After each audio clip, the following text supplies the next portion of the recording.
When they say cool things come in small packages, they aren't lying when it comes to OLIGHT. This is the OLIGHT PLX, and when they reached out to me and asked if I wanted to take a look at a pre-release item, something they're coming out with very, very soon, of course I said yeah. Two reasons: it looked super futuristic, and I have just the replica that we're going to toss it on.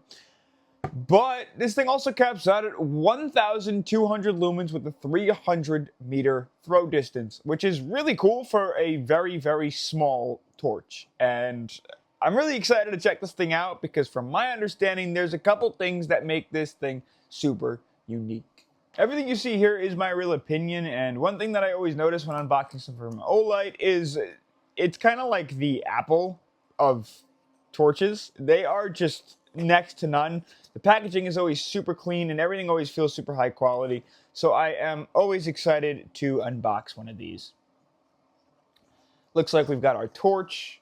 And I guess this was some sort of a battery spacer. Yeah, to make sure that we didn't waste the battery. I assume it is already charged because it is rechargeable. This is what I mean with their packaging. Like, it's next to none. So please fully charge the battery before you use. And then green is charging completed, red is charging. All right, I don't think we need that either. We can pop out everything that's in the back. Yeah, I mean, look at this, dude. Look at this. So you've got your tool in case you need to do any maintenance or take anything apart. They provide you with what looks like the GL rail adapter, which is nice and jammed in there. An extra screw. That little screw. Already comes with Loctite on it. That's just quality.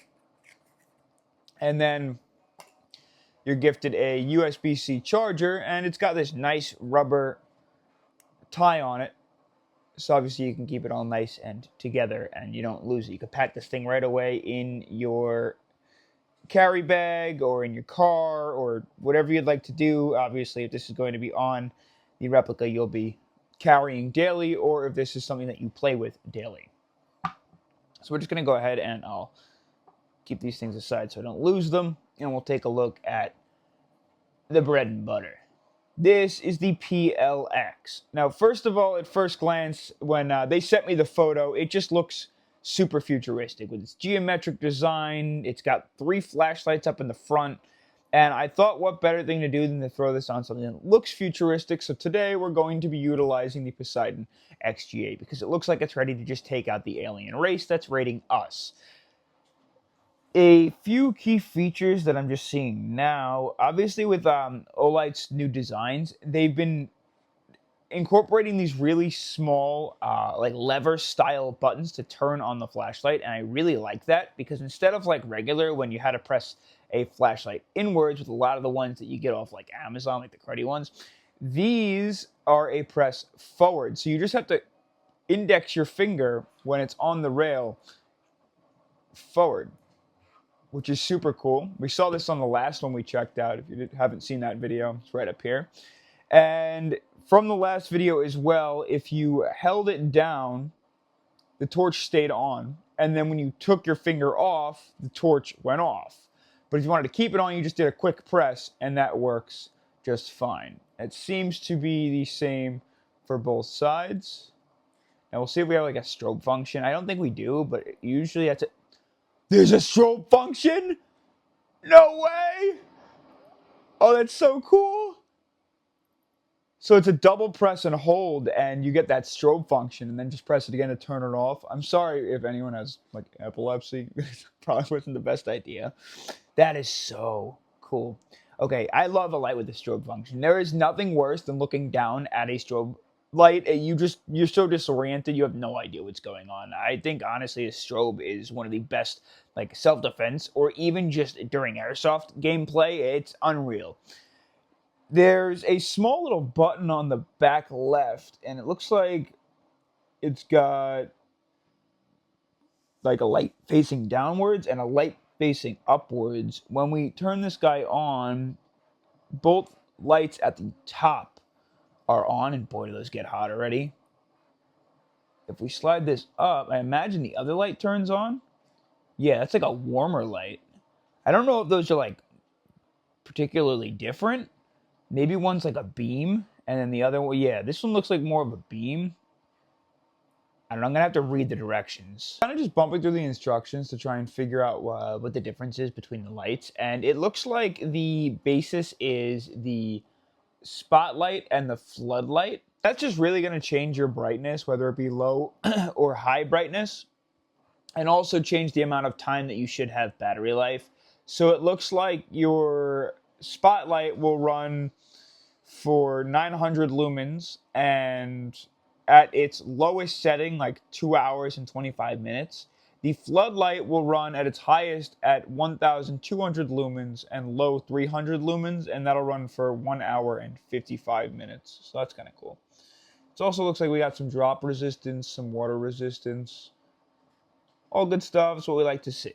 A couple other key features that we want to take a look at. In order to charge this thing, you're going to see you pop this guy out. It's a nice solid metal latch, and it feels like it's either magnetic or there's a bearing in there somewhere, so that's really cool. It's not going to come undone, and it's not going to fall apart. It's not like some of those ones have those like little rubber caps that just they just disappear. You holster that thing once or twice, and it's just popping out.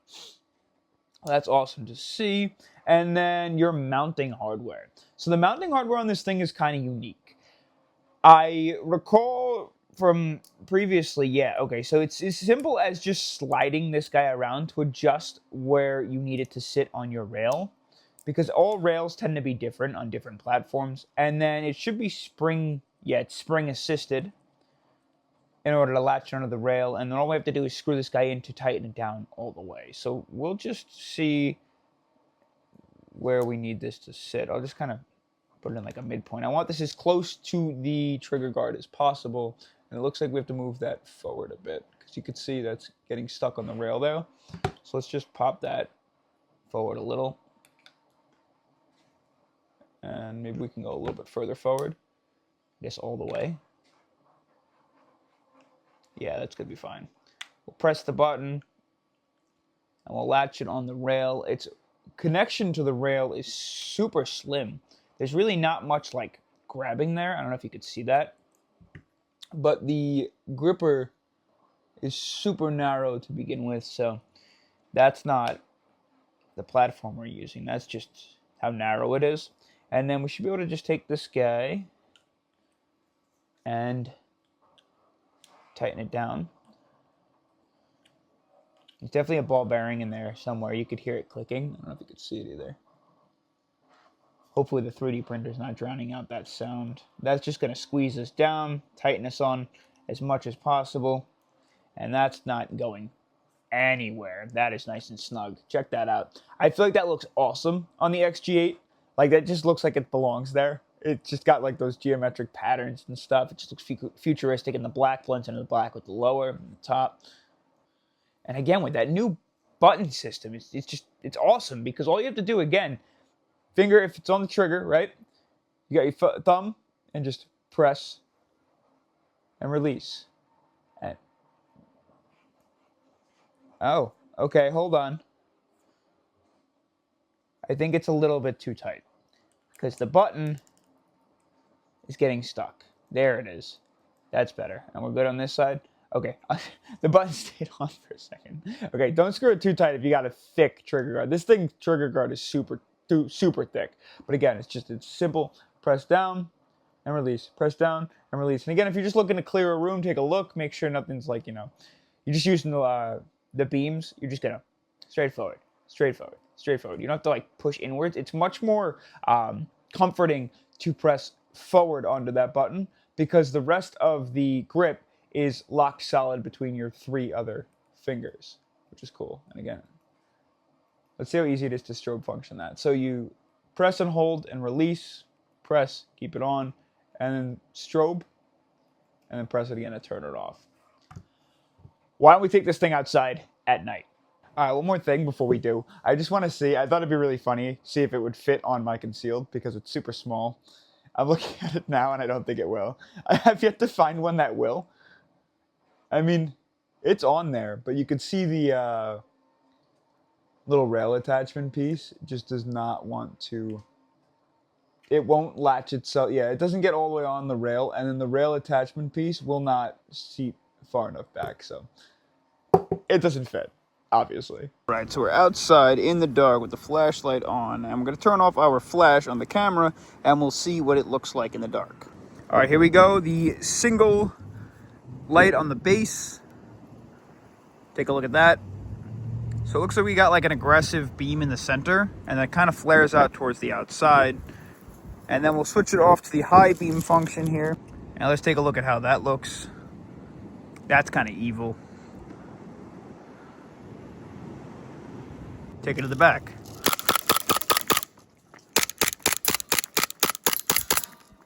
Go, go, go, go.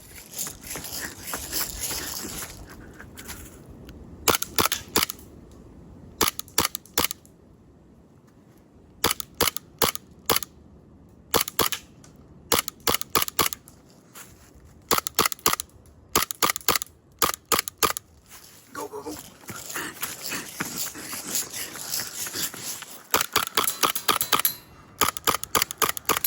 Sorry, I can't even aim down. This thing is just awesome. It looks great on the XG8. Sorry, this mirror finish on it is just glaring right back at you. But it's honestly pretty bright. Honestly pretty bright. Super comfortable to actuate, which is really cool. That strobe function is crazy. Yeah. Maybe the OLIGHT PLX is a pistol light that you're interested in checking out. Thanks for sending it out, OLIGHT. As always, it was a blast. I'll catch you in the next adventure. Peace.